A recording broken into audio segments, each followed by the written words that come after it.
Bom dia a todos. Vamos retornar à nossa leitura? A Paixão do Senhor. 11ª parte. Sexta-feira Santa. Amanheceu sexta-feira. Para o povo judeu foi um dia extremamente infeliz, porque cometeria um pecado espantoso, pelo qual mereceria um enorme castigo. Mas também foi um dia próspero. A porta do céu se abrira e a humanidade seria remida. Embora tenha havido na noite anterior uma reunião na casa de Caifás, era necessário dar um aspecto de legitimidade para convencer o povo.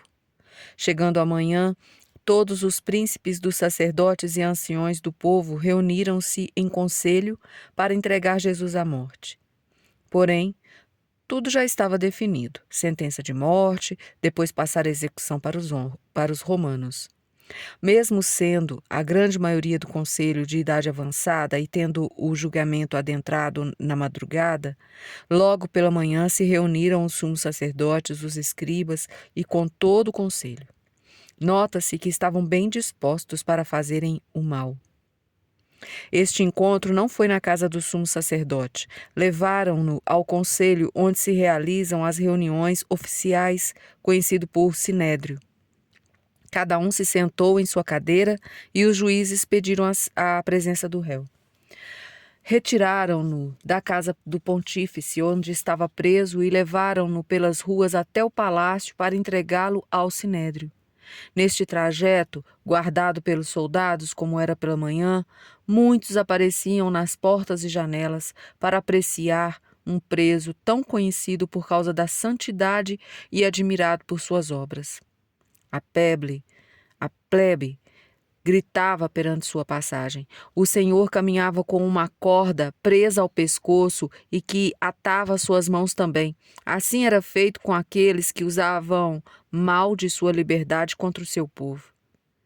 Jesus estava com frio e cansado, desfigurado pelos socos e escárnios, despenteado, com o rosto cheio de equimoses. Foi assim que apareceu pelas ruas e as pessoas olhavam espantadas. Todos perceberam claramente que seria condenado pelo modo como foi tratado e confundido. O rumor se estendeu rapidamente pela cidade e chegou ao conhecimento da Virgem Maria. Contaram-lhe que tiraram Jesus da prisão e levaram-no ao sinédrio. Ela saiu velozmente para encontrar seu filho. Seguiram-na João, Maria Madalena e outras mulheres. Diferentemente, os apóstolos estavam dispersos e escondidos, mas também preocupados com o que acontecia ao Senhor. Mesmo com a cidade toda alarmada, inexplicavelmente, ninguém incomodou a Virgem, Nossa Senhora. Toda a sua dor e aflição foram interiores, dentro do coração, onde oferecia seu filho e oferecia-se a Deus com obediência e amor, mesmo estando angustiada. O Senhor já estava presente diante do sinédrio. Ordenaram que desatassem as mãos para que pudesse responder às acusações com mais liberdade. Estando solto na presença do conselho, não buscavam novos testemunhos. Continuaram no mesmo tema da noite anterior, perguntando: dize-nos se és o Cristo. Repetiram a mesma pergunta feita há alguns dias no templo: até quando nos deixarás na incerteza? Se tu és o Cristo, dize-nos claramente. O Senhor, que conhecia os corações, respondeu: se eu vos disser, não me acreditareis. Se vos disser qualquer pergunta, não me respondereis. Mesmo que provasse através da lei e dos profetas, vocês não me libertariam. Não merecem resposta. Querem saber a verdade para me condenar. Entretanto, também não quero que pensem que estou com medo e não direi a verdade. Agora sou réu, mas em breve estarei sentado à direita do poder de Deus para ser juiz de todo o mundo. Diante daquela resposta, que exprimia toda a verdade, planejaram melhor a acusação. Então, realmente você é o Filho de Deus? Nota-se todo o escárnio nessas palavras, pois consideravam Jesus louco e mentiroso. Não dissimulando a ironia, continuaram: você é o filho de um pobre carpinteiro, homem de maus costumes, beberrão e glutão, amigo de publicanos, pecadores, endemoniado e blasfemo. Diz que se sentará à direita de Deus, que o veremos vir sobre as nuvens. Sim, nós o veremos. Não nas nuvens, mas pendurado no meio de 2 ladrões. O Senhor, percebendo toda a malícia e o que pretendiam, respondeu com a mesma verdade na noite anterior: Sim, eu o sou. Perante a firme resposta que o Senhor mantinha, disseram: Que necessidade temos de mais testemunhas? Nós mesmos escutamos da boca a declaração.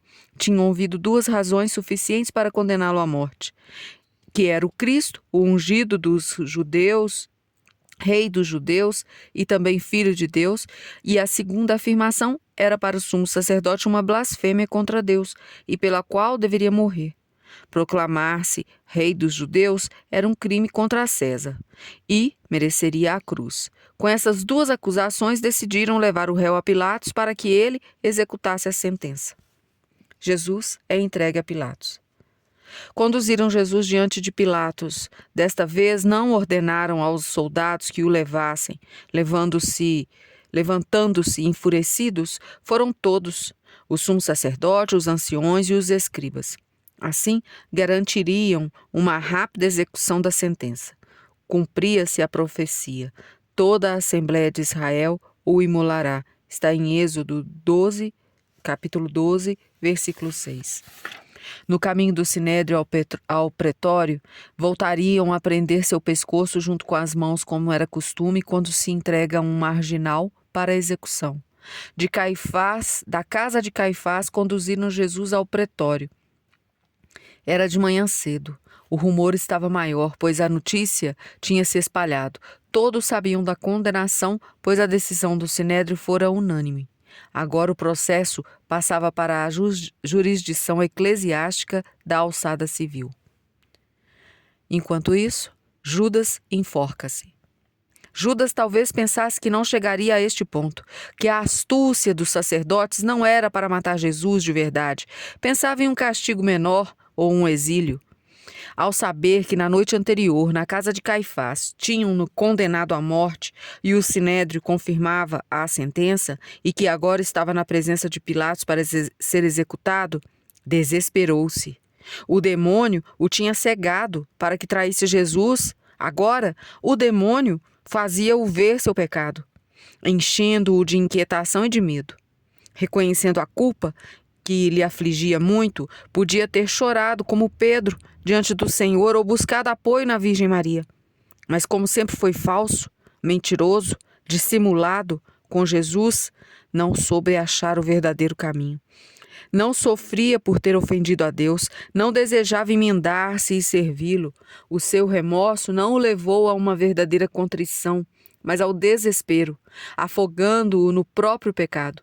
A dor não era por amor a Deus, era egoísta, tinha se enganado e por isso os homens iriam odiá-lo.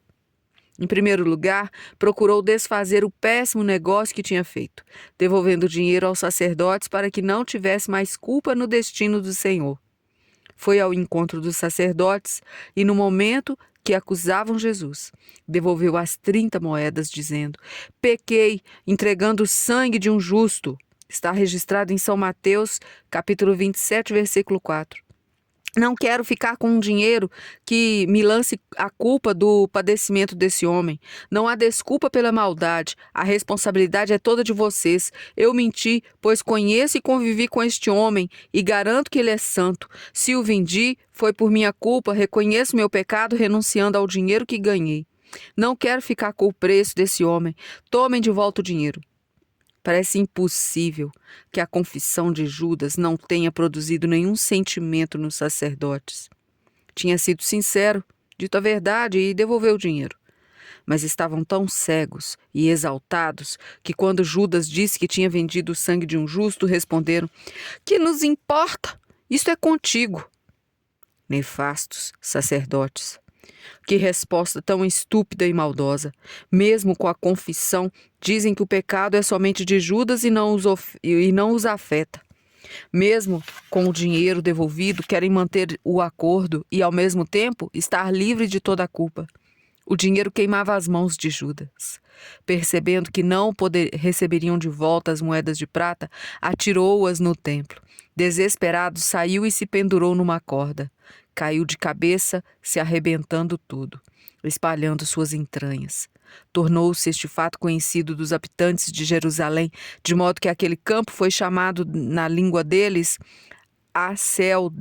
Aceldama, isto é, campo de sangue. Está registrado em Atos capítulo 1, versículo 19. Como não havia quem pudesse castigar o pecado de Judas, ele mesmo foi juiz e executor de sua pena. Nem a terra recebeu o seu corpo, nem o céu a sua alma. Escolheu a morada dos demônios, onde sua alma foi apoderada. E o demônio sentou-se ao seu lado como um advogado. Suscitai contra ele um ímpio, levante-se à sua direita um acusador.